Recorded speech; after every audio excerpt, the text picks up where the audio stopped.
మాజీ మంత్రి పెద్దిరెడ్డి రామచంద్రారెడ్డిపై ఫైర్ అయ్యారు నగర ఎమ్మెల్యే గాలి భానుప్రకాష్ రెడ్డి.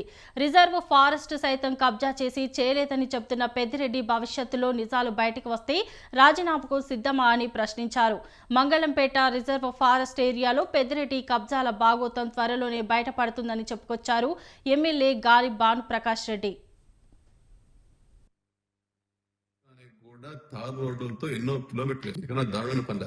ఎక్కడ కూడా రాష్ట్రంలో మీరు చూడండి, అన్ని కూడా గుంతలమయ్యాయి. స్కూల్కి పోవాలన్నా, హాస్పిటల్ పోవాలన్నా, అంబులెన్స్లు పోవాలన్నా దిక్కులేని పరిస్థితి. అలాంటిది వీళ్ళు వ్యవసాయ క్షేత్రానికి మటుకు జమ్మని అమెరికా లాంటి తార్ రోడ్లు వేసుకొని విలాసవంతమైన జీవితాలు. అంటే జగన్మోహన్ రెడ్డికి ఏమాత్రం తగ్గకుండా నేనేం తగ్గానులే అని చెప్పేసి పూర్తిగా అంటే ప్రజా సొమ్ముని ఏ విధంగా దోచుకోవాలి, ఏ విధంగా దుర్యోగం చేయాలి, ఏ విధంగా రాష్ట్రాన్ని సంగనాగించాలని చెప్పే ధోరణి తప్పితే ఏ విధంగా కూడా దీంట్లో చెప్పడానికి వేరే మార్గం అంటూ లేదు. వేరే ఇంకేం చెప్పాల్సిన అవసరం లేదు.